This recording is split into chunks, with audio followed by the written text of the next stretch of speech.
Welcome back to Kevin Toll Reads. I hope you're doing well. This is another book tag. This is the Bookish Elements Tag for 2025. I was tagged by Bob at Robert G. Reader of Books.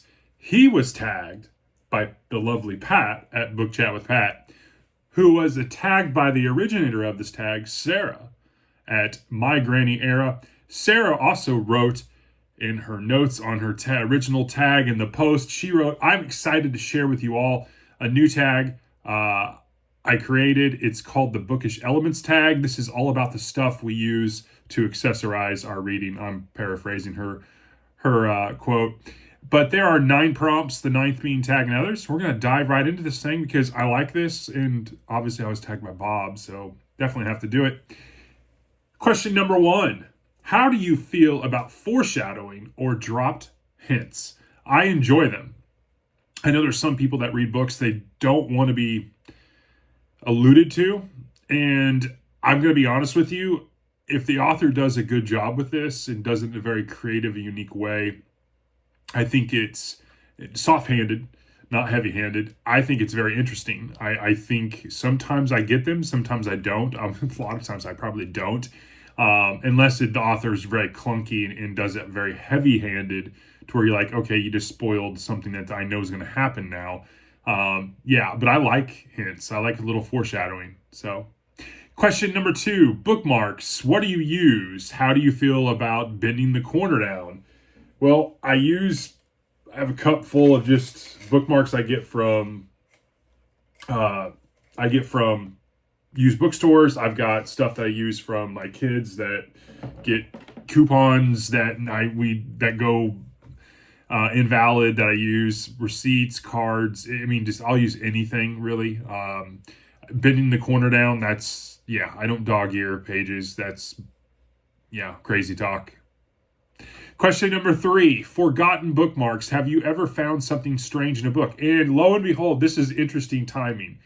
I have in my past found things. When I got my beat up copy of A Catcher in the Rye, and Book Chat with Pat will appreciate this. When I got that at a used bookstore for like $1, when I brought it home, I was thumbing through it, and lo and behold, like 3/4 of the way through the book, and I didn't notice this when I was picking it up. There was a heading of a newspaper article from like the 60s in there, and it mentioned about that book being banned in schools. And I thought it was really interesting. I didn't keep it. I know I'm an idiot. I should have kept it and had like laminated, I didn't, but I always thought that was interesting. I've also found receipts from long ago in some. I found a travel airline thing receipt on one, and I did find one time a small picture. I don't know who it was for. There was no information on it. But lo and behold, when I said the timing was interesting, I have my fantasy books up above me on these shelves along the wall. And for whatever reason, I was listening to a video, and from one of you all, I don't remember who I was listening to on their BookTube channel, and I grabbed, I think it was about Wheel of Time. It might have been from either Dustin or Austin or Dylan. And I grabbed The Path of Daggers. I just grabbed it at random, totally random, because I noticed it was in pretty good condition, and I like the Tor covers. And I was just thumbing through it, and lo and behold, I came to this page, and I'm like, what the heck is this? And so I pulled it out. It is a little, like, kind of ruler. It's glossy silver, and it's got the golden rule on it. And it looks like Jesus and lamb and sheep, and it has one of these, like, punch-out things where you can stick it on a page, I guess. But yeah, check that out. Pretty interesting.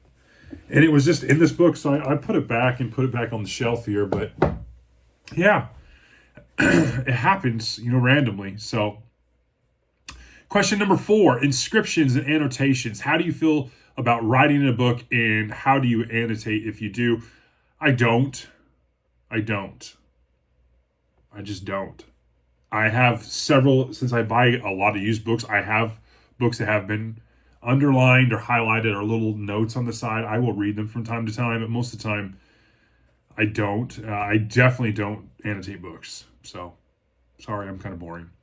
Number 5, introductions and footnotes. Do you read them or avoid? What makes a good introduction? I do read introductions. Footnotes usually, especially nonfiction. I don't read a lot of nonfiction, but there's definitely footnotes. And when I'm reading nonfiction, I feel like I'm trying to get immersed in whatever the topic is. And so I definitely will read footnotes. I'm reading The Emperor of Rome from Mary Beard. There has been some footnotes in it as well. And I definitely check those out. There's pictures with little footnotes on them, and I've been reading them. Yeah, definitely. What makes a good introduction, I think, is insight from the author about the purpose of the book.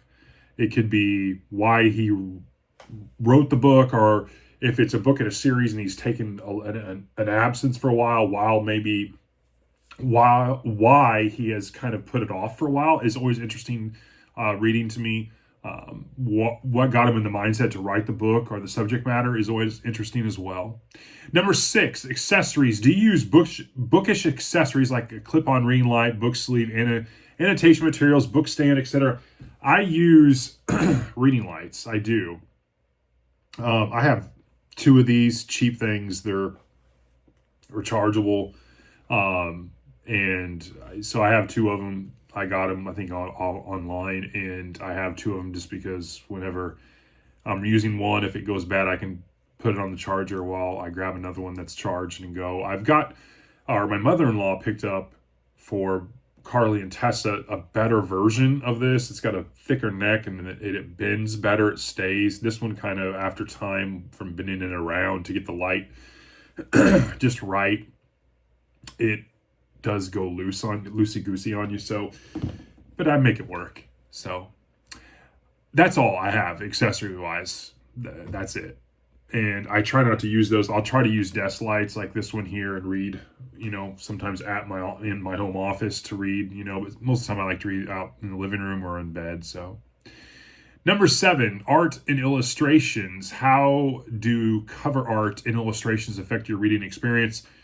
Very little. I will say that I do like cover art in the sense when I'm browsing. I mean, I mentioned this cover art for here is just epic. A lot of the old school sci-fi and fantasy stuff is really good. The Michael Whalen stuff, Tim at Secret Fire Books knows a lot about cover artists and illustrators. But yeah, there's just some really cool stuff. But yeah, it helps me from a browsing standpoint, maybe get me interested or catch my eye on something that I may have overlooked just based on the author's name, but it doesn't affect my reading experience per se. Number 8, format. Which format of books do you prefer? Hardback, paperback, audio, digital? Do you do different things for different situations? This is an interesting question, definitely. My preference over when you talk about hardback and paperback is paperback.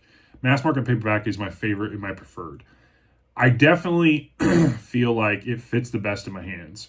Now, when you get into some of these bigger 1,000-page fantasy books, I mean, you're going to just destroy the binding here. It's just no way about it when it comes to these.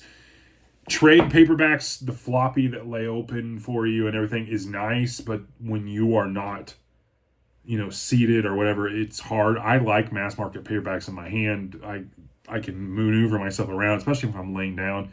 That's my preference. Hardback is the last resort. I do have hardbacks but I've got most of them used, and that's how my preference is.